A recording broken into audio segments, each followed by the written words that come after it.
Oke. 1 Samuel 6.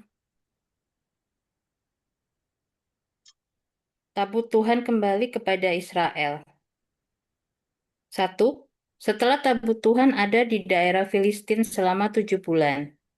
2. Orang Filistin memanggil para imam dan penenung, lalu bertanya, apa yang harus kami lakukan terhadap tabut Tuhan? Beritahukanlah kepada kami bagaimana kami harus mengantarkannya kembali ke tempatnya. 3. Lalu kata mereka, apabila kamu mengantarkan tabut Allah Israel, jangan mengantarkannya dengan tangan hampa, tetapi kamu harus membayar kepadanya kurban penebus salah. Maka kamu akan disembuhkan dan akan dinyatakan kepadamu mengapa tangannya tidak beralih kepada darimu. 4. Orang-orang itu juga bertanya, apa yang harus kami bayar kepadanya sebagai kurban penebus salah? Jawab mereka, 5 benjolan emas dan 5 tikus-tikusan emas, menurut jumlah raja kota Filistin, sebab itulah yang sama menimpa kamu semua dan raja-raja kotamu. 5. Kamu harus membuat tiruan benjolan dan tiruan tikus yang merusak negerimu. Kamu harus mengakui kemuliaan Allah Israel. Mungkin tangannya tidak akan menekanmu, ilah-ilahmu, dan negerimu. Amin. Iya, ayat 6. Mengapa kamu berkeras hati sama seperti orang Mesir dan Firaun berkeras hati? Bukankah mereka membiarkan bangsa itu pergi ketika ia mempermainkan mereka? Oleh sebab itu ambillah dan siapkanlah sebuah kereta baru dengan 2 ekor lembu yang menyusui yang belum pernah kena kuk. Pasanglah kedua lembu itu pada kereta, tetapi bawalah anak-anaknya kembali ke rumah supaya jangan mengikutinya lagi. Kemudian ambillah tabut Tuhan, muatkanlah itu ke atas kereta dan letakkanlah benda-benda emas yang harus kamu bayar kepadanya sebagai tebusan salah ke dalam suatu peti di sisinya, dan dibiarkannya lah tabut itu pergi. Perhatikanlah apabila tabut itu mengambil jalan ke daerahnya, ke Bet Semes, maka dialah itu yang telah mendatangkan malapetaka yang hebat itu kepada kita, dan jika tidak, maka tidak mengetahui bahwa bukan tangannya yang telah menimpa kita. Kebetulan saja hal itu terjadi kepada kita. Ayat 10. Demikianlah diperbuat orang-orang itu, mereka mengambil 2 ekor lembu yang menyusui, dipasangnya pada kereta, tetapi anak-anaknya ditahannya di rumahnya. Terima kasih.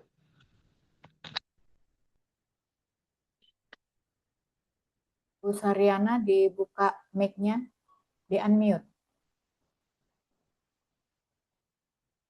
Ibu Saryana, di unmute mic-nya itu. Nggak dengar suaranya. Oke, lanjut dulu ya ke Ida, ke Bu Ida. Ayat 11. Mereka meletakkan tabut Tuhan ke atas kereta, juga peti berisi tikus-tikus emas dan gambar benjol-benjol mereka. 12 lembu-lembu itu langsung mengikuti jalan yang ke Bet Semes, melalui satu jalan raya, sambil menguak dengan tidak menyimpan ke kanan atau ke kiri. Sedang raja-raja kota orang Filistin itu berjalan di belakangnya sampai ke daerah Bet Semes. 13. Orang-orang Bet Semes sedang menuai gandum di lembah. Ketika mereka mengangkat muka, maka tampaklah kepada mereka tabut itu, lalu bersukacitalah mereka melihatnya. 14. Kereta itu sampai ke ladang Yosua, orang Bet-Semes itu, dan berhenti di sana. Di sana ada batu besar. Mereka membelah kayu kereta itu, dan mereka mempersembahkan lembu-lembu sebagai korban bakaran kepada Tuhan. 15. Orang-orang suku Lewi menurunkan tabut Tuhan dengan peti yang ada di sebelahnya, yang di dalamnya ada benda-benda emas itu, lalu menaruhnya di atas batu besar itu. Dan pada hari itu orang-orang Bet-Semes mempersembahkan korban bakaran dan korban sembelihan kepada Tuhan. Amin.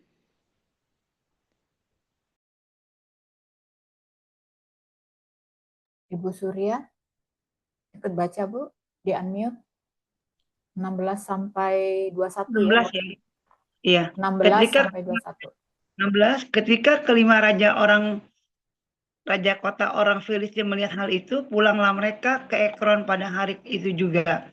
17, inilah benjol-benjol emas yang dibayar orang Filistin kepada Tuhan sebagai tebusan salah dari Asdod 1, dari Gaza 1, dari Askelon 1, dari Gad 1, dari Ekron 1. 18, lagi tikus-tikus emas menurut jumlah segala kota orang Filistin kepunyaan kelima raja kota itu, baik kota-kota yang berkubu maupun dusun-dusun sekitarnya, dan batu besar yang di atasnya diletakkan mereka tabut Tuhan di ladang Yosua orang Bet-Semes itu adalah saksi sampai hari ini. 19, dan ia membunuh beberapa orang Bet-Semes karena mereka melihat ke dalam tabut Tuhan. Ia membunuh 70 orang dari rakyat itu. Rakyat itu berkabung karena Tuhan telah menghajar mereka dengan dahsyatnya. 20, dan orang-orang Bet-Semes berkata, siapakah yang tahan berdiri di hadapan Tuhan, Elohim yang kudus? Kepada siapakah ia akan berangkat meninggalkan kita? 21, lalu mereka mengirim utusan kepada penduduk Kiryat Yerim itu. Yerim dengan pesan orang Filistin telah mengembalikan tabut Tuhan. Datanglah dan angkutlah itu kepadamu. Amin. 1 Samuel 7 ayat 1 sampai 5.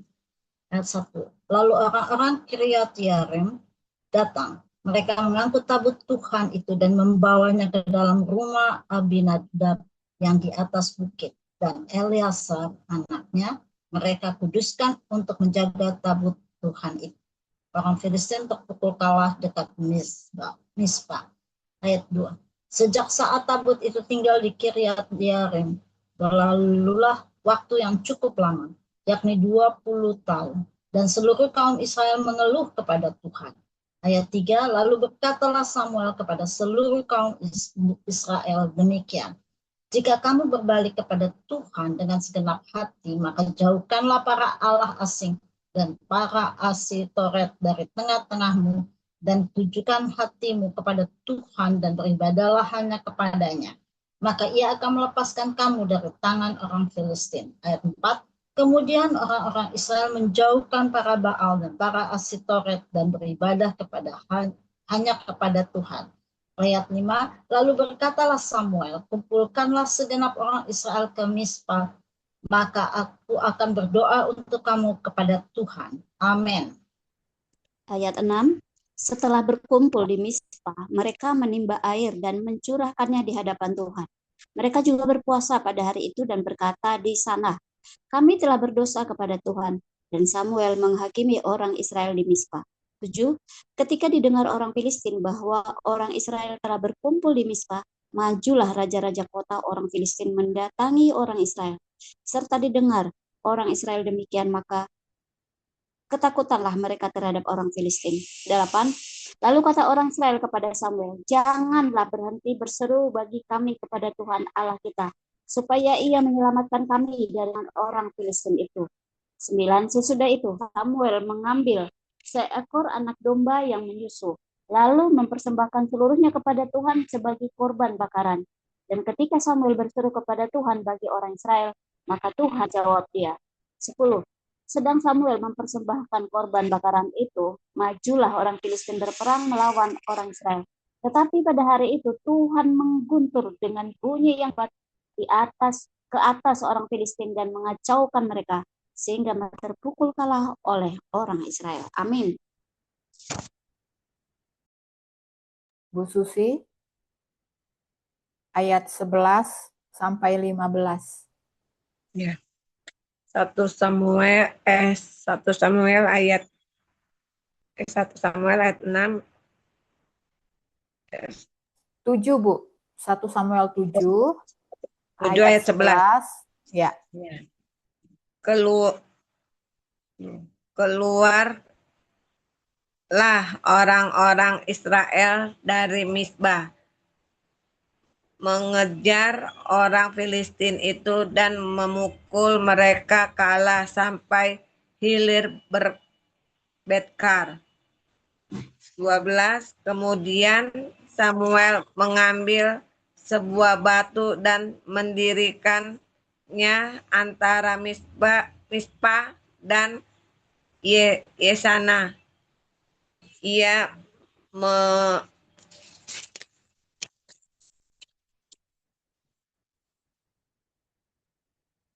menamainya Ebenhezer. Katanya, sampai di sini Tuhan menolong kita.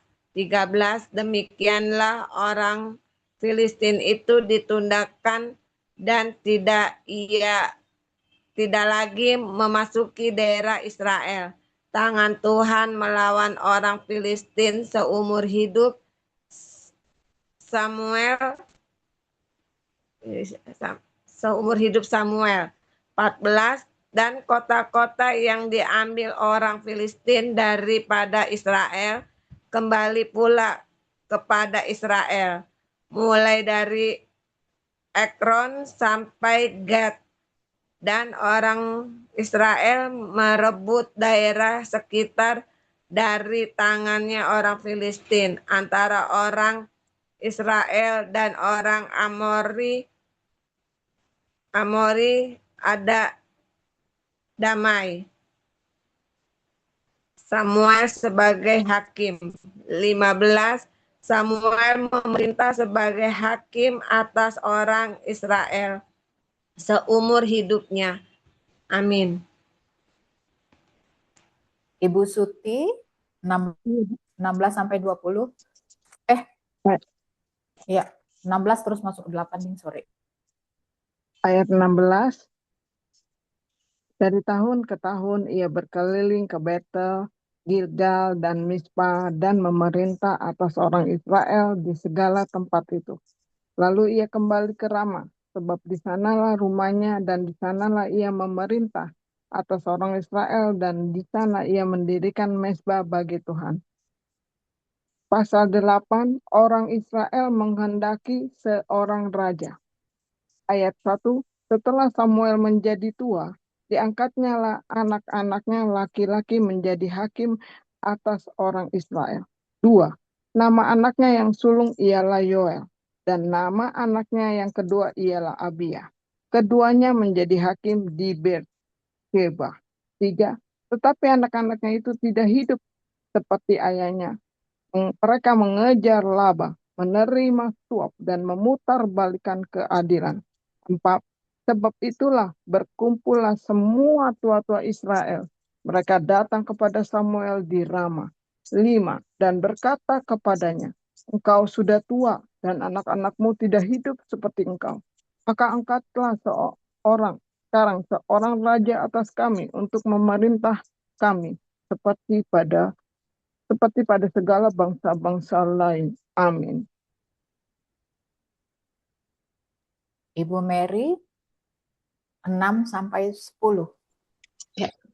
Ayat 6, waktu mereka berkata, berikanlah kepada kami seorang raja untuk memerintah kami.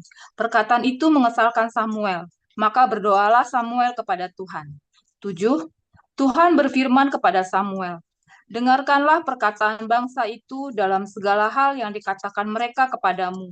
Sebab bukan engkau yang mereka tolak, tetapi akulah yang mereka tolak, supaya jangan aku menjadi raja atas mereka. 8. Tepat seperti yang dilakukan mereka kepadaku sejak hari aku menuntun mereka keluar dari Mesir sampai hari ini, yakni meninggalkan daku dan beribadah kepada Allah lain. Demikianlah juga dilakukan mereka kepadamu. 9. Oleh sebab itu, dengarkanlah permintaan mereka, hanya peringatkanlah mereka dengan sungguh-sungguh, dan beritahukanlah kepada mereka apa yang menjadi hak raja yang akan memerintah mereka. 10. Dan Samuel menyampaikan segala firman Tuhan kepada bangsa itu yang meminta seorang raja kepadanya. 11 katanya, inilah yang menjadi hak raja yang akan memerintah kamu itu. Anak-anakmu laki-laki akan diambilnya dan dipekerjakannya pada keretanya dan pada kudanya, dan mereka akan berlari di depan keretanya. 12. Dia akan menjadikan mereka kepala pasukan 1.000 dan kepala pasukan 50. Mereka akan membajak ladangnya dan mengerjakan penuaian baginya. Senjata-senjatanya dan perkakas keretanya akan dibuat mereka. 13. Anak-anakmu perempuan akan diambilnya sebagai juru campur rempah-rempah, juru masak, dan juru makanan. 14. Selanjutnya dari ladangmu, kebun anggurmu dan kebun zaitunmu akan diambilnya, yang paling baik, dan akan diberikannya kepada pegawai-pegawainya. 15. Dari gandummu dan hasil kebun anggurmu akan diambilnya 1/10, dan akan diberikannya kepada pegawai-pegawai istananya kepada pegawai-pegawai istananya dan kepada pegawai-pegawainya yang lain. Amin. Bu Rahayu mau ikut baca? Ya, 1 Samuel. 16. Budak-budakmu laki-laki dan budak-budakmu perempuan, ternakmu yang terbaik, dan keledai-keledaimu akan diambilnya dan dipakainya untuk pekerjaannya. 17. Dari kambing dombamu akan diambilnya 1/10, dan kamu sendiri akan menjadi budaknya. 18. Pada waktu itu kamu akan berteriak karena rajamu yang kamu pilih itu, tetapi Tuhan tidak akan menjawab kamu pada waktu itu. 19. Tetapi bangsa itu menolak mendengarkan perkataan Samuel dan mereka berkata, tidak, harus ada raja atas kami. 20. Maka kami pun akan sama seperti segala bangsa-bangsa lain, raja kami akan menghakimi kami dan memimpin kami dalam perang. Amin. Lanjut Bu, sampai 22. 21. Samuel mendengar segala perkataan bangsa itu dan menyampaikannya kepada Tuhan. 22. Tuhan berfirman kepada Samuel, dengarkanlah permintaan mereka dan angkatlah seorang raja bagi mereka. Kemudian berkatalah Samuel kepada orang-orang Israel itu, pergilah masing-masing ke kotanya. Amin. Amin. Kita lompat ke 1 Korintus 1 dan 2. Ya, mulai Ibu Kartika Sari, silahkan. Oh, 1 Korintus ya? Sebentar. Maksudnya 2 Korintus ya, kok saya 1 2 Korintus. Korintus. Oke. Ya, 2 Yaudah. Korintus 1. Ya. 2 Korintus 1 ayat 1. Salam 1 dari Paulus yang oleh kehendak Allah menjadi Rasul Kristus Yesus, dan dari Timotius saudara kita kepada jemaat Allah di Korintus dengan semua orang kudus di seluruh Akaya. 2. Kasih karunia dan damai sejahtera dari Allah Bapa kita dan dari Tuhan Yesus Kristus menyertai kamu. Ucapan syukur. 3. Terpujilah Allah, Bapa Tuhan kita Yesus Kristus, Bapa yang penuh belas kasihan, dan Allah sumber segala penghiburan. 4. Yang menghibur kami dalam segala penderitaan kami, sehingga kami sanggup menghibur mereka yang berada dalam bermacam-macam penderitaan dengan penghiburan yang kami terima sendiri dari Allah. 5. Sebab sama seperti kami mendapat bagian berlimpah-limpah dalam kesengsaraan Kristus, demikian pula oleh Kristus kami menerima penghiburan berlimpah-limpah. Amin. Amin. Ayat Maaf 6. Bu, 2 Korintus berapa tadi? 2 Korintus 1. Bu Sariana setelah Bu Sinta ya. Ada Iya. 2 Korintus 1. Iya, sekarang ayat 5. Bu Sinta, baru nanti Bu Sariana ya. Ya. Iya. 2 Ayo. Korintus. Ayat 6. Jika kami menderita, hal itu menjadi penghiburan dan keselamatan kamu. Jika kamu dihibur, maka hal itu adalah untuk penghiburan kamu, sehingga kamu beroleh kekuatan dan dengan sabar menderita kesengsaraan yang sama seperti yang kami derita juga. Ayat 7. Dan pengharapan kami akan kamu adalah teguh, karena Kami tahu bahwa sama seperti kamu turut mengambil bagian dalam kesengsaraan kami. Kamu juga turut mengambil bagian dalam penghiburan kami. Sebab kami mau saudara-saudara supaya kamu tahu akan penderitaan yang kami alami di Asia Kecil, beban yang ditanggungan atas kami adalah begitu besar dan begitu berat, sehingga kami telah putus asa juga akan hidup kami. Bahkan kami merasa seolah-olah kami telah dijatuhi hukuman mati, tetapi hal itu terjadi supaya kami juga menaruh kepercayaan pada diri kami sendiri, tetapi hanya kepada Allah yang membangkitkan orang-orang mati. Dari kematian yang begitu ngeri, ia telah dan akan menyelamatkan kami. Kepadanya kami menaruh pengharapan kami bahwa ia akan menyelamatkan kami lagi. Amin. Ayat 11. Karena kamu juga turun membantu mendoakan kami, supaya banyak orang mengucap syukur atas karunia yang kami peroleh berkat banyaknya doa mereka untuk kami. Perubahan dalam rencana Paulus. Inilah yang kami megahkan, yaitu bahwa suara hati kami memberi kesaksian kepada kami bahwa hidup kami di dunia ini, khususnya dalam hubungan kami dengan kamu, dikuasai oleh ketulusan dan kemurnian dari Allah, bukan oleh hikmat duniawi, tetapi oleh kekuatan kasih karunia Allah.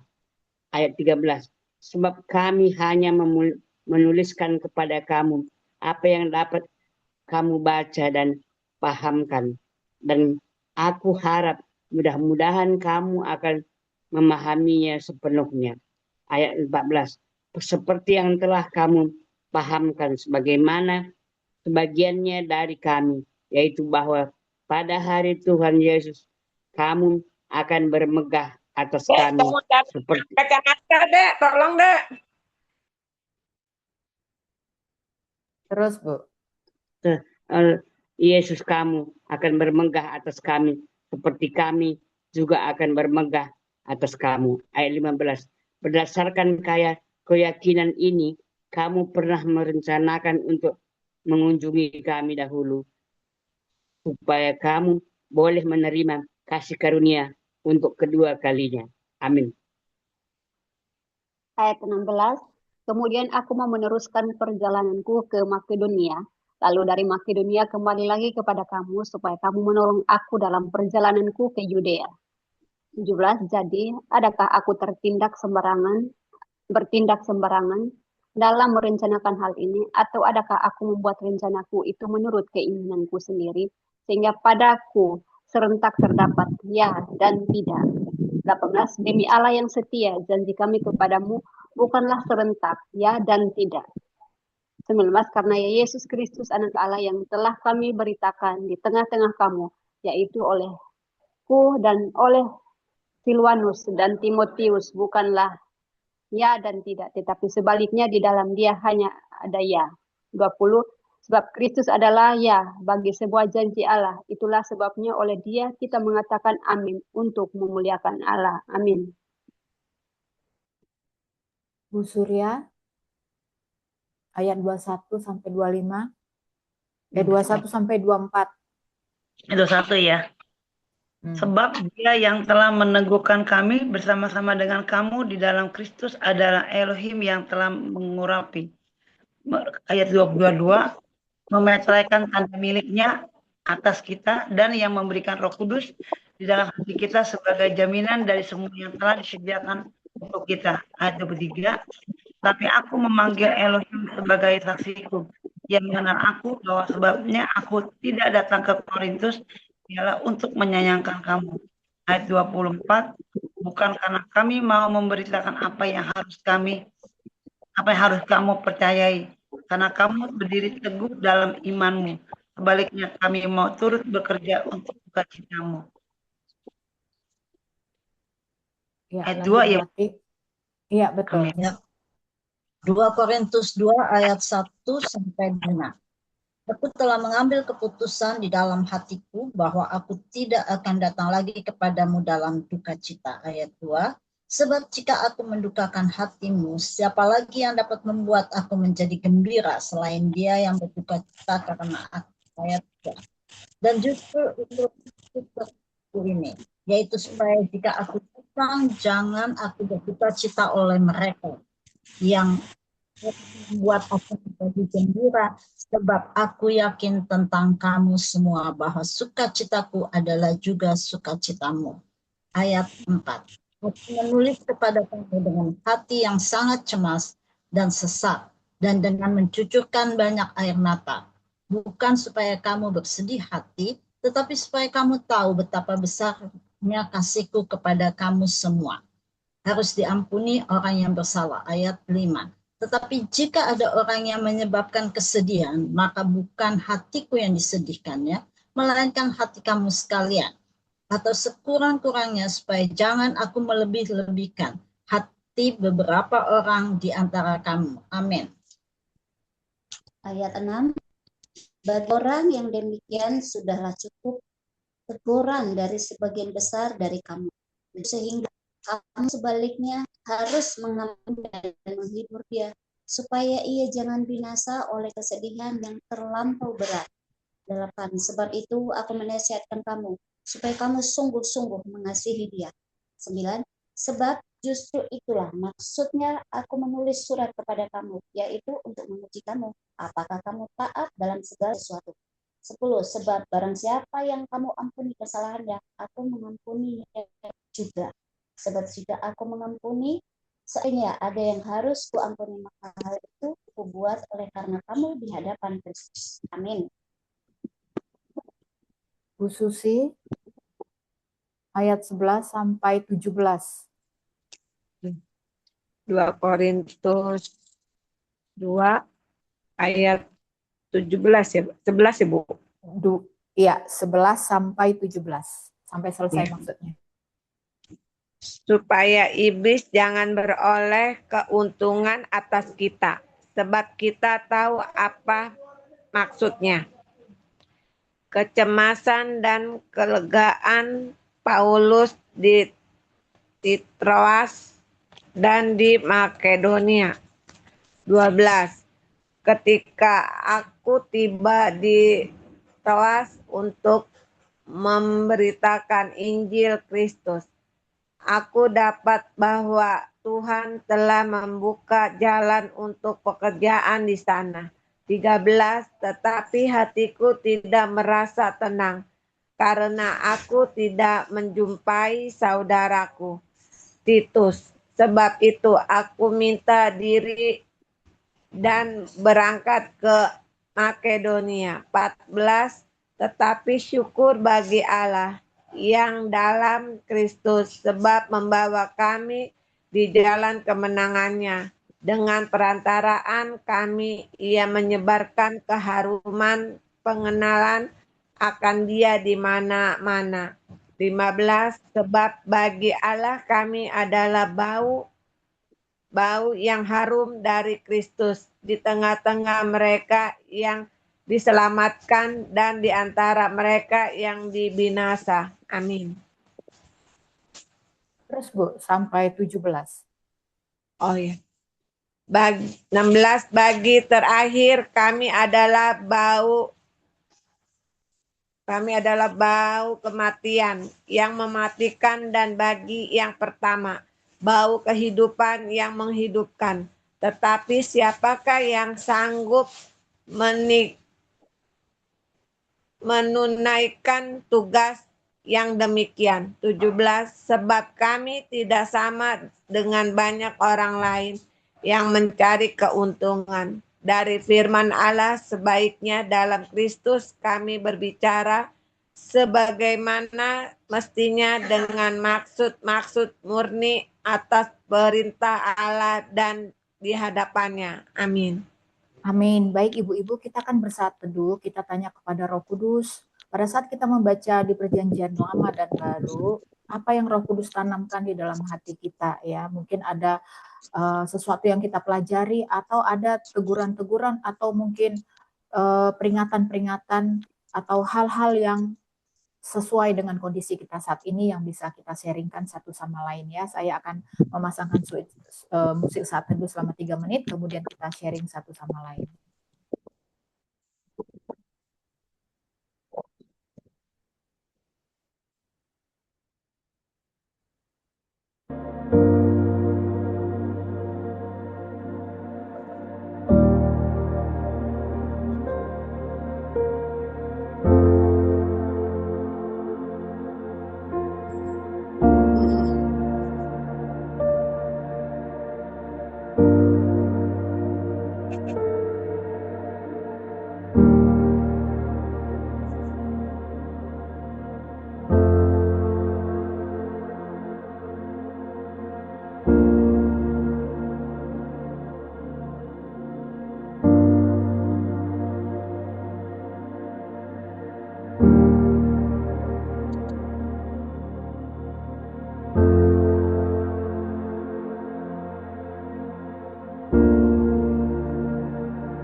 Baik Ibu-Ibu, kita sudah membaca di Perjanjian Lama ya. Jadi di pasal 6 ini, Filistin itu kalau sekarang siapa kira-kira Ibu-Ibu? Filistin itu Palestina ya. Hubungan Israel dan Palestina kan memang tidak pernah baik ya. Nah, jadi di pasal 6 ini, tabut Tuhan dikembalikan kepada orang Israel ya. Jadi bangsa Filistin di sini ya, dulu masih penggunaan bangsa Filistin. Jadi bangsa Filistin itu mengalami atau Palestina tuh ya. Kalau mau tahu Filistin itu siapa ya. Jadi bangsa Filistin atau bangsa Palestina itu mengalami banyak tulah setelah mereka merebut tabut perjanjian dari bangsa Israel. Nah, karena mereka menyadari bahwa Tuhan menghukum mereka, lalu mereka mengembalikan tabut itu kepada Israel ya. Jadi bangsa Israel itu bersukacita ketika tabut itu sudah dikembalikan. Tetapi kemudian apa yang terjadi ya? Nah, ini dia. Ada penghukuman Tuhan ya terhadap orang-orang karena tidak hormat ya. Jadi ada orang-orang yang melihat tabut itu sehingga kemudian akhirnya Tuhan menghukum. Di 1 Samuel 6 ayat 18, dan ia membunuh orang Bet Semen karena mereka melihat ke dalam tabut Tuhan. Ia membunuh 70 orang dari rakyat itu. Ia membunuh 70 orang dari rakyat itu. Rakyat itu bergabung karena Tuhan telah menghajar mereka dengan dahsyatnya ya. Nah, ini memang dulu itu penghormatan ya terhadap rumah Tuhan itu memang luar biasa ya. Kekudusan rumah Tuhan itu betul-betul betul-betul kekudusan dan rumah Tuhan itu betul-betul dihormati ya. Nah, agak sedikit berbeda dengan kondisi sekarang ketika kita masuk gereja. Adakah kita memberikan rasa hormat di dalam rumah Tuhan? Nah, kadang-kadang memang perlu kita sebenarnya meminta generasi sekarang, anak-anak muda sekarang, termasuk juga guru-guru sekolah minggu sekarang untuk banyak-banyak membaca Perjanjian Lama sehingga anak-anak kita tuh diajarkan bagaimana menaruh rasa hormat ketika berada di rumah Tuhan ya. Kalau saat ini di gereja ya. Jadi di Samuel 1 ayat 6 itu juga penekanan yang penting untuk kita bahwa perlunya menjaga kehormatan ya, penghormatan di dalam rumah Tuhan. Lalu di pasal 7 ini mengenai pertobatan Israel atas kemenangan dan kemenangan atas bangsa Palestina atau Filistin ya. Nah, di sini kan Nabi Samuel itu mengajak bangsa Israel meninggalkan penyembahan berhala dan kembali kepada Tuhan secara sungguh-sungguh ya. Nah, di sini kita bisa melihat bahwa pertobatan itu akan membawa pemulihan dan pertolongan Tuhan. Jadi saat Filistin hendak menyerang, Samuel mempersembahkan korban dan berseru kepada Tuhan. Lalu Tuhan menolong Israel dan mengacaukan Filistin ya, sehingga bangsa Israel itu menang. Memang luar biasa ya penyertaan Tuhan ini kepada bangsa Israel. Tuhan itu sayang sekali memang dengan bangsa Israel. Lalu di pasal 8 ini Samuel sudah tua, jadi bangsa Israel itu meminta raja. Nah, sayangnya ketika Samuel yang luar biasa ini tidak menurun karakternya itu terhadap anak-anaknya. Karena anak-anaknya di sini bisa dibaca, anak-anaknya itu 1 Samuel 8 ayat 3, tetapi anak-anaknya itu tidak hidup seperti ayahnya. Mereka mengejar laba, menerima suap, dan memutarbalikkan keadilan. Ibu-ibu, mungkin bisa kita lihat juga ya di dalam kehidupan kita, di sekeliling kita. Bagaimana, kalau saya sih ya, kalau waktu saya SMA dulu, pendeta saya punya anak, dan saya tahu banget truk anaknya ya, kartu truk anaknya itu, kartu as anaknya itu maksud saya. Aduh, pokoknya luar biasa itu anaknya itu betul-betul berbanding terbalik dengan kehidupan orang tuanya ya. Itu baru satu yang saya lihat dan ada yang lain gitu ya. Jadi orang tuanya adalah pekerja pelayan Tuhan yang luar biasa, tetapi anaknya sebaliknya ya. Dan itu sepertinya saya rasa kita pasti juga melihat contoh-contoh itu di sekeliling kita ya. Kadang-kadang anak itu tidak turun karakternya itu seperti ayahnya. Nah, jadi di sini Israel meminta raja ya, tetapi di sini ada hal yang menarik juga bahwa Israel itu menolak Tuhan ya. Di 1 Samuel 8 ayat 7 dikatakan, tetapi akulah yang mereka tolak supaya jangan aku menjadi raja atas mereka. Jadi masih terlihat bahwa Israel itu menginginkan raja yaitu yang benar-benar manusia gitu ya. Jadi Tuhan akhirnya memerintahkan Samuel untuk memenuhi permintaan mereka. Jadi kita belum baca sampai ke-8 ya. Ke-9 itu untuk besok. Nah, itu yang di perjanjian lama ya. Jadi kita bisa petik ya ibu-ibu di situ soal ketaatan juga ya. Dari awal sampai akhir kita lihat ketaatan dan menjadi pembelajaran untuk kita ini orang tua. Ya, kita bisa begini ya, bisa di dalam Tuhan, kita membaca firman, pujian, penyembahan doa. Lalu apakah anak-anak kita sama? Ini menjadi PR ya, karena itu juga menjadi PR untuk saya juga punya 2 anak. Sayanya bisa bawa dalam doa gitu ya, agar Tuhan juga mengimpartasikan hal yang sama kepada anak-anak saya. Itu tidaklah mudah ya, tidaklah mudah gitu kalau tidak pekerjaan Roh Kudus. Lalu berikutnya di 2 Korintus 1. Nah, di 2 Korintus 1 di sini Rasul Paulus itu menghibur jemaat di Korintus ya, bahwa Tuhan adalah sumber penghiburan dan penderitaan. Ya, ini juga sebenarnya untuk kita semua ya, bahwa Tuhan itu sumber penghiburan dan penderitaan. Ya, di sini kita bisa lihat bahwa Paulus itu menceritakan kesulitan besar yang ia alami. Tetapi walaupun dia mengalami kesulitan atau penderitaan, ia belajar bersandar kepada Tuhan. Nah, sedangkan di pasal 2 di sini menjelaskan kenapa Paulus itu tidak segera datang ke Korintus ya. Tujuannya supaya dia tidak menambah kesedihan jemaat yang ada di sana. Jadi dia juga mendorong agar jemaat itu untuk mengampuni dan menghibur orang yang pernah berbuat salah agar tidak tenggelam dalam duka cita. Nah, kita juga gitu ya ibu-ibu ya, kita didorong untuk mengampuni dan menghibur orang yang berbuat salah. Bayangkan apa rasanya kalau orang berbuat salah terus kita mau mengampuni ya. Tapi kalau kita punya Roh Kudus yang kuat ya, Roh Kuduslah yang memampukan kita untuk memiliki hati yang ikhlas, hati yang tulus, hati yang mau mengampuni ya.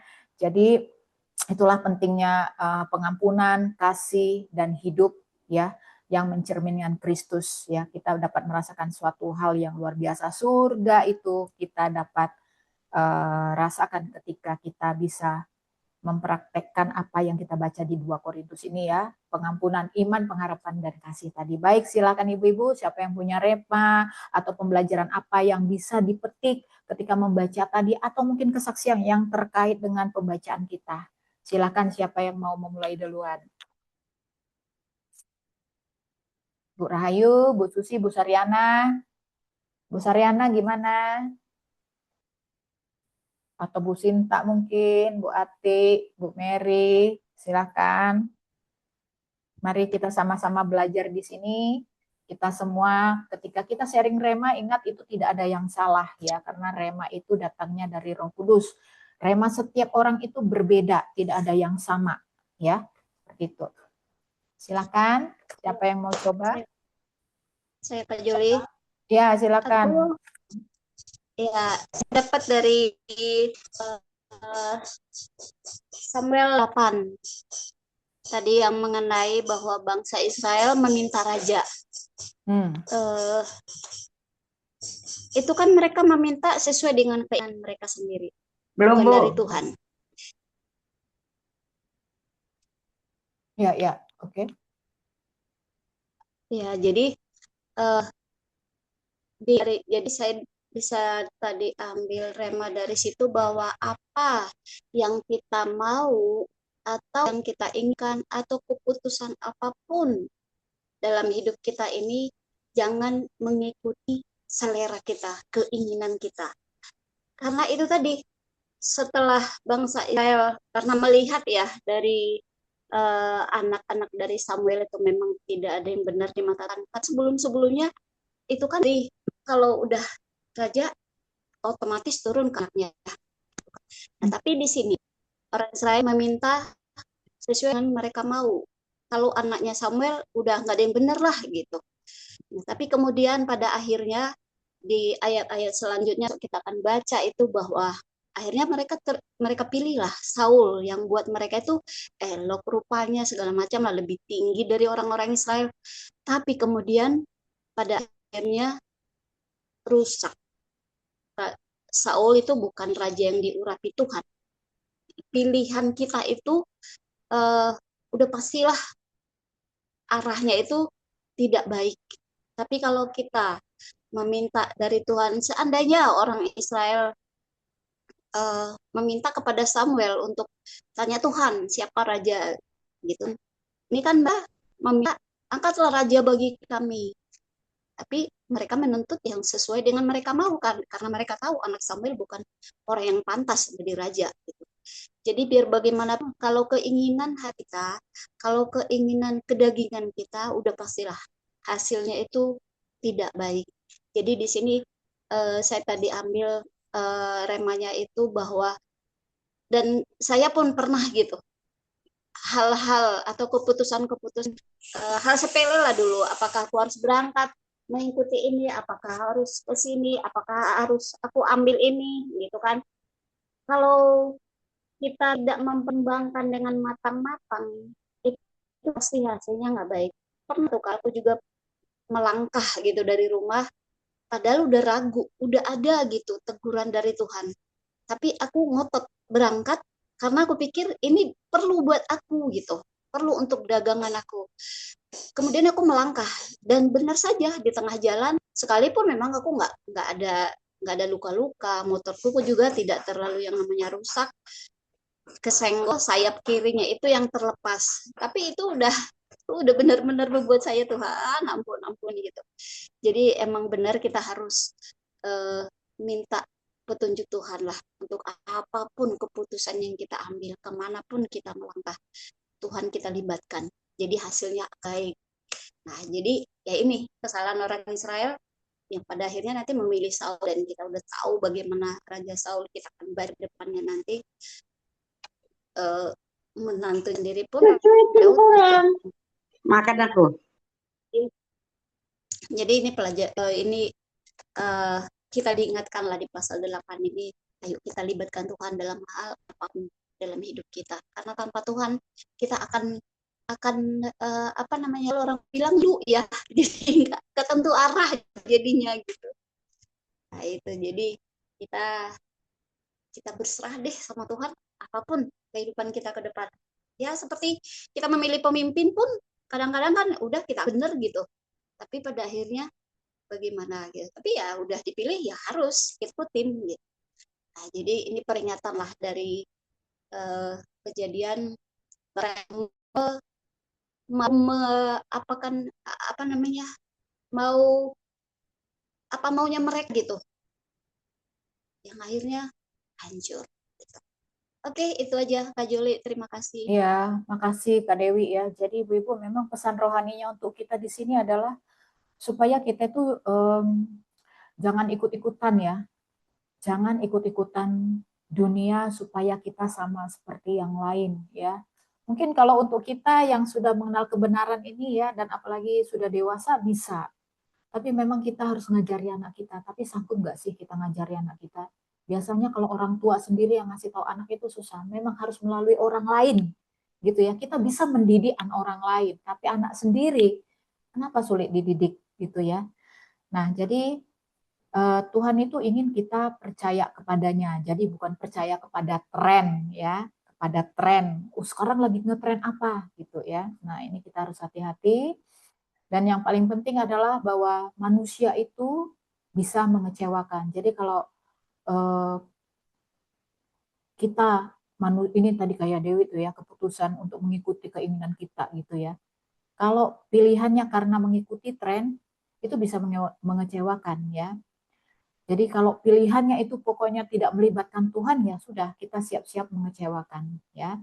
Siap-siap maksudnya dikecewakan ya. Jadi tidak, kadang-kadang kita kan hanya, ya itu tadi yang saya bilang, dalam rangka supaya kelihatan keren, tren dan semuanya. Dan yang paling penting adalah ketika kita mau mengambil satu keputusan, sangat penting mendengar suara Tuhan ya, bukan karena keinginan kita sendiri ya. Saya pun pernah terjebak karena ya itu tadi, sebenarnya saya tahu saya salah, tapi saya lakukan karena itu tadi keinginan daging saya yang kuat. Walaupun sebenarnya sebelumnya itu sudah ada yang bilang tenang, tenang. Saya tahu tenang itu sebenarnya permintaan dari Roh Kudus, saya disuruh diam. Cuman dasar manusia saya ini ya. Tapi ya itulah, saya belajar dari itu semua.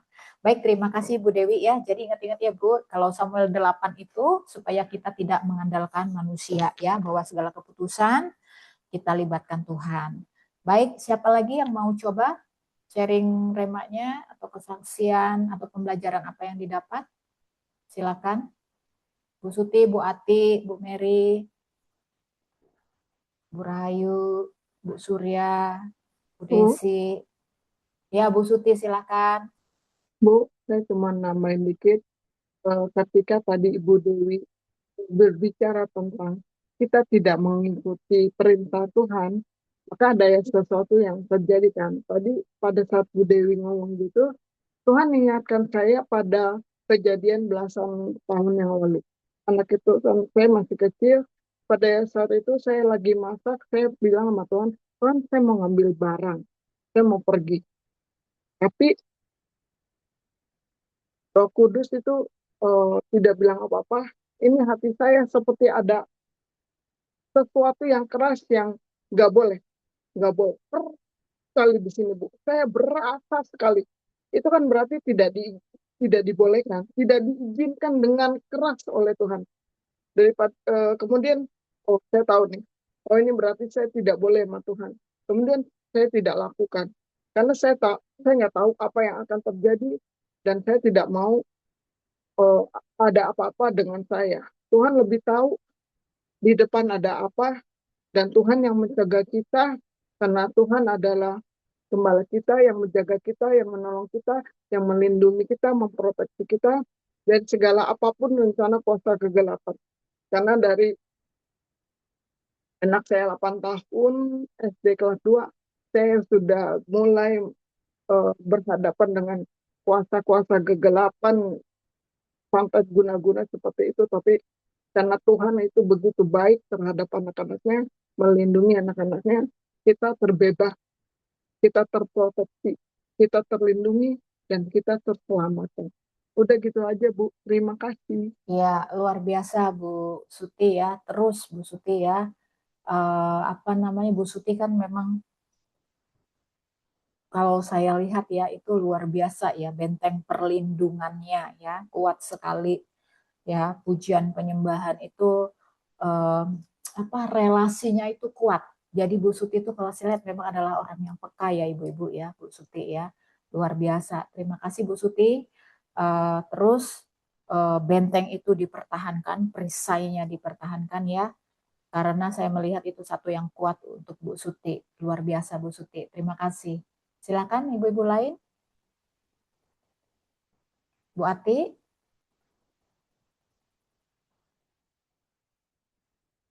Bu Susi mau coba, atau Bu Mary mungkin, Bu Ida, Bu Sinta, Bu Saryana, sorry. Ada lagi kah yang mau bersharing? atas yang kita baca ini?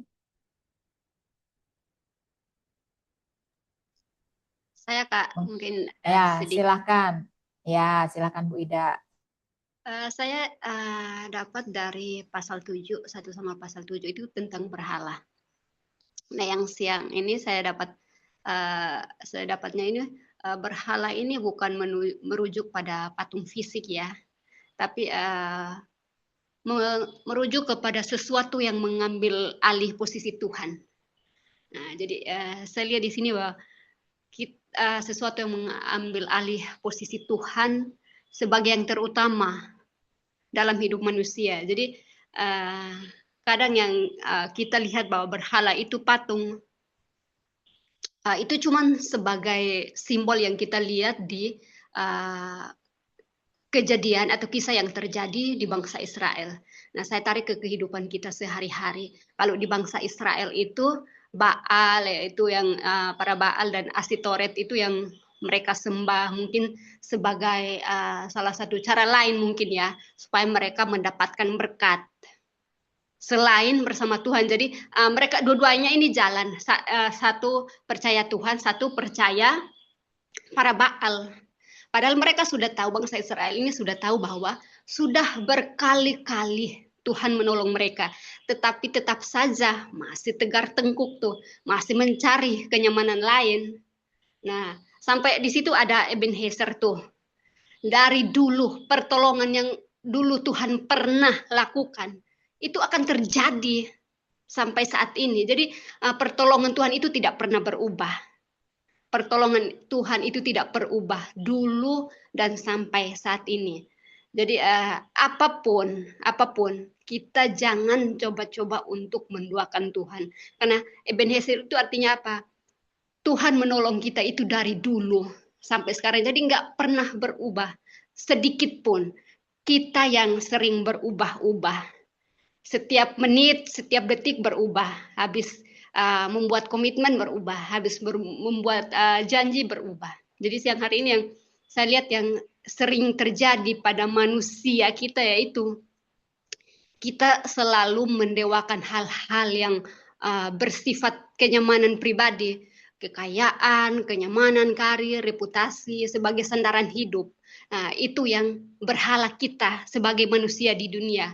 Itu yang sering terjadi dalam hidup kita.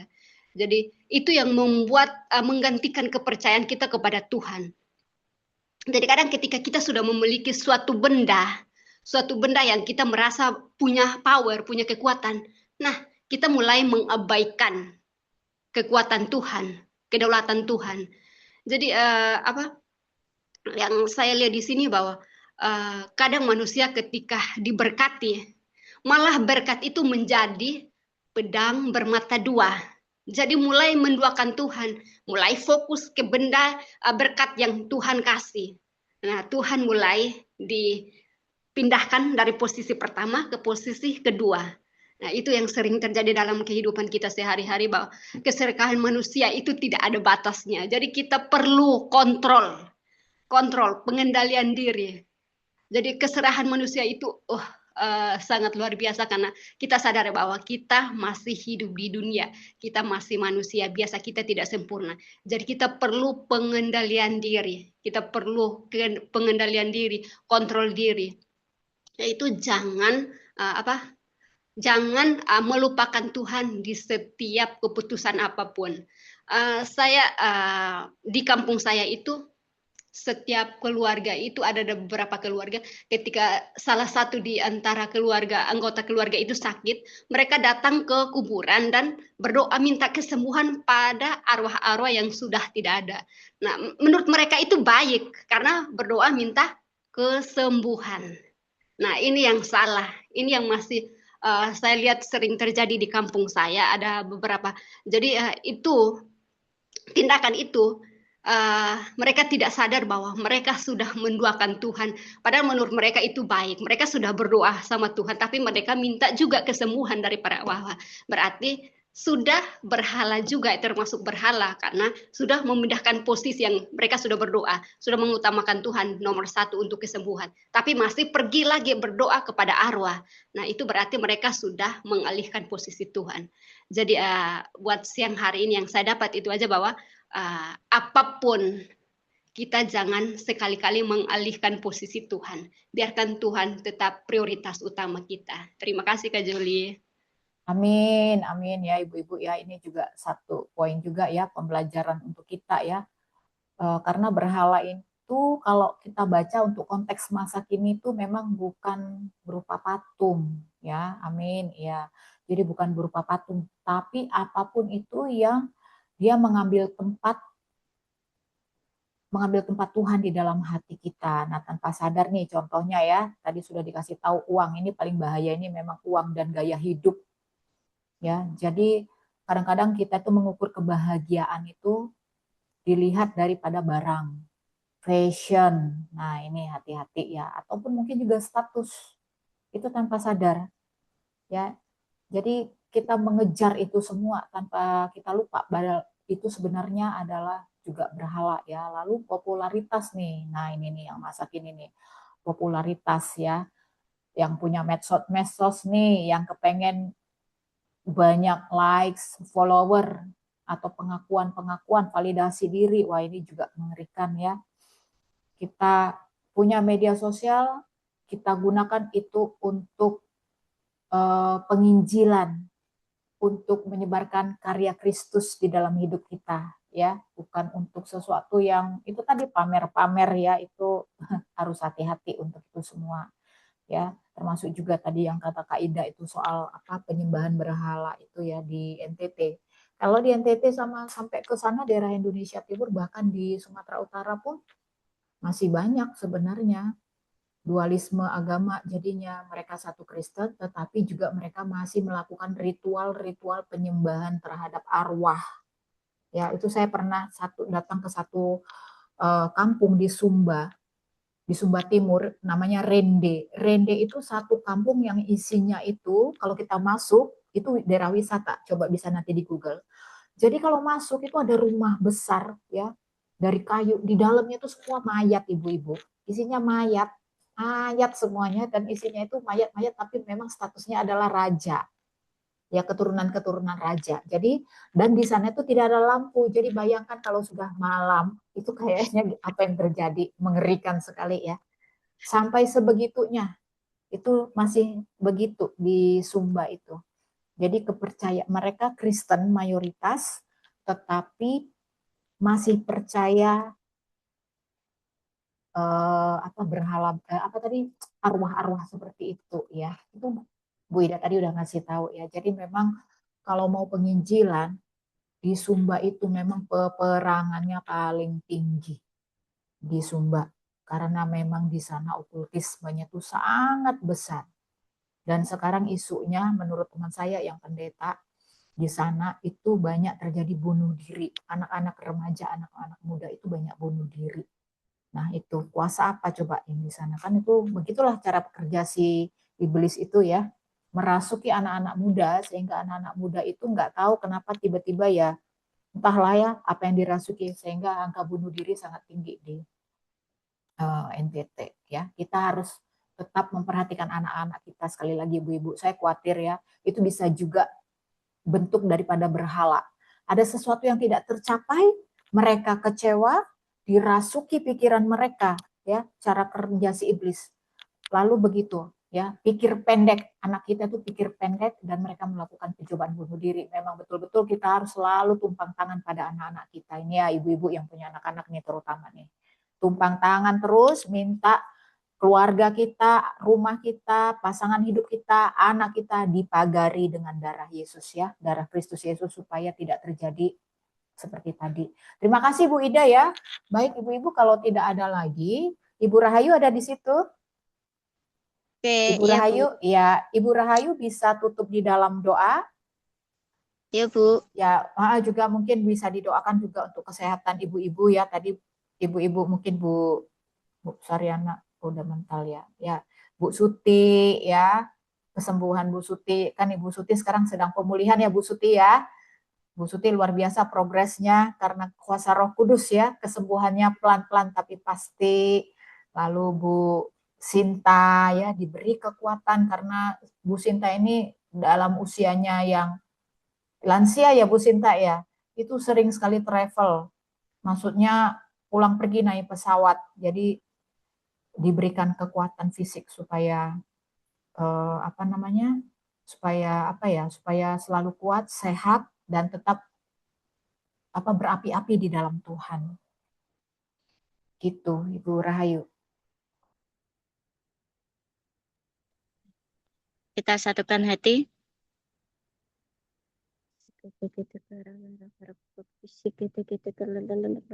Bapa di dalam kerajaan surga, dalam nama Tuhan Yesus Kristus, terima kasih puji syukur Tuhan atas setiap firman yang Kau sampaikan kepada kami. Engkau telah memberi rema kepada ibu-ibu di PPA ini Tuhan, untuk menguatkan, memulihkan keadaan kondisi kami Tuhan, selalu strong, selalu on fire, selalu siap bersama Tuhan Yesus Kristus. Kami tidak terkalahkan, kami tidak terhentikan, kami tetap on fire bersama Engkau. Holy Spirit selalu mengikuti kami, dan kami berserah, bersandar kepada Tuhan Yesus Kristus. Tidak ada yang bisa kami andalkan selain Engkau ya Bapa. Kami perlu Engkau, kami butuh Engkau. Tuntun, pimpin setiap langkah kami, berjalanlah di depan kami. Kami hadapkan untuk Bu Surtina Tuhan. Kau yang menjamah, Kau yang melawan segala sakit penyakitnya. Sudah selesai di kayu salib, kami percaya kesembuhan terjadi atas Bu Sutirna, supaya Bu Sutirna bisa menyaksikan keajaiban demi keajaiban-Mu, pemulihan yang Kau berikan kepada Bu Sutirna, dan Bu Sutirna menjadi alat kepanjangan lidah-Mu dan alat kepanjangan tangan-Mu Tuhan, diberkati dan menjadi berkat di sekitarnya. Apa yang menjadi kerinduan Bu Sutirna Tuhan, Engkau yang menjamah, Engkau yang melawat, biarlah kehendak-Mu yang jadi Tuhan atas Bu Sutirna. Kami percaya Tuhan, saat Bu Sutirna mengandalkan Engkau, bersandar kepada Engkau, kekuatan yang dari-Mu Tuhan, Kau curahkan atas Bu Sutirna. Begitu pula dengan Bu Sinta Tuhan. Di masa tuanya Tuhan, Engkau berikan roh yang berapi-api, roh yang menyala-nyala, api yang tidak pernah padam, selalu menyala. Dimanapun Engkau taruh roh-Mu atas Bu Sinta Tuhan, di mana Engkau berikan kesehatan, kekuatan. Bu Sinta selalu bolak-balik ke Medan Jakarta Tuhan, kesehatan, kekuatan Kau taruh Tuhan. Biarlah Roh Kudus yang ambil alih semuanya, kesehatan, kekuatan yang dari-Mu Tuhan. Bukan dari kekuatan Bu Sinta sendiri, melainkan setiap apa yang Bu Sinta tabur Tuhan, Bu Sinta akan menuai semuanya itu Tuhan. Kami percaya Kau bukan Tuhan yang berhutang, Tuhan yang selalu menepati janji-janji-Nya. Kau yang menggendong masa tua Bu Sinta, kami percaya itu terjadi Tuhan. Bu Sinta dalam kendali-Mu Tuhan, kesehatan, kekuatan, kesehatannya, keluarganya Tuhan. Biarlah Engkau yang menuntunginya Tuhan, ada perlindungan-Mu Tuhan. Kami percaya di Mazmur 91 terjadi atas Bu Sinta. Begitu pula dengan Bu Joli Tuhan. Bu Joli Tuhan, kesehatan, kekuatan Tuhan, di mana Bu Joli yang memimpin Zoom PPA ini Tuhan, biarlah Engkau pakai Tuhan, biar Bu Joli juga memberikan yang terbaik Tuhan untuk Engkau, dan juga di PPA ini dan juga di rumah tangganya Tuhan, menjadi ibu yang menjadi teladan bagi anak-anaknya, menjadi istri yang menjadi contoh bagi suaminya menyayangi istrinya. Begitu pula dengan Bu Joli Tuhan, Kau memberikan partner demi partner, divine connection yang dari-Mu Tuhan. Kau perkenalkan Bu Joli dengan orang-orang yang tepat Tuhan, orang-orang yang benar-benar takut akan Tuhan, yang benar-benar Engkau pertemukan dengan Bu Joli. Begitupun dengan kami Tuhan yang di perempuan PPA ini Tuhan. Kami rindu Tuhan, kami tidak hanya di PPA ini Tuhan, tetapi kami bisa kemanapun Tuhan, bukan karena kuat gagah kami, bukan karena kemampuan kami, tetapi karena Engkau. Kau mengirim kami karena dalam firman-Mu, pergilah, jadikanlah semua bangsa dan muridku, dan baptislah mereka dalam nama Bapa, Putra, dan Roh Kudus. Kami mau Tuhan Kau utus, kami siap Tuhan. Kami mau pergi Tuhan untuk menjalankan visi misi-Mu Tuhan, menjadikan semua bangsa dan murid-Mu Tuhan. Kami percaya Tuhan Kau mengurapi kami Tuhan, ada perkenanan, ada keilahian-Mu turun atas hidup kami Tuhan. Setiap Injil yang kami beritakan Tuhan, mereka tertempel, mereka berbalik kepada Tuhan Yesus Kristus. Kami berdoa untuk Bu Sutirna, Bu Mary, Bu Ati, Bu Dewi, Bu Joli, Bu Kartika, Bu Susi, Bu Desi, Bu Emi, Bu Ariani, Bu Ida, Bu Sinta, Bu Suryana Wahyu dan hamba Tuhan. Kami serahkan tubuh jiwa roh kami ke dalam tangan kuasa-Mu Tuhan. Biarlah tubuh jiwa roh kami menjadi persembahan yang sejati di hadapan-Mu Tuhan. Berikanlah ketulusan dan kemurnian dalam hidup kami Tuhan. Supaya kami benar-benar dalam track-Mu Tuhan. Kami selalu on position, kami tidak terkalahkan. Kami tidak terhentikan. Ini kami Tuhan, anak-anak-Mu, para perempuan-perempuan-Mu yang Kau persiapkan Tuhan. Kami bukan wanita yang biasa-biasa saja. Kami tidak ingin memberikan yang biasa-biasa saja Tuhan. Melainkan kami ingin memberikan yang terbaik untuk Engkau Tuhan. Melalui tubuh jiwa roh kami. Karena hidup kami adalah milik-Mu. Hidup kami adalah bait suci-Mu. Kami butuh Engkau. Kami perlu Engkau, Bapa. Jagai kami supaya kami tidak kotor. Kami tidak terkontaminasi dengan hal-hal yang lain. Kami tetap terkoneksi dengan Engkau. Kami tetap terhubung dengan Engkau. Ini doa kami Tuhan. Utus kami, pakai kami sebagai alat-Mu. Di dalam nama Tuhan Yesus Kristus kami berdoa dan mengucap syukur. Haleluya. Amin. Amin.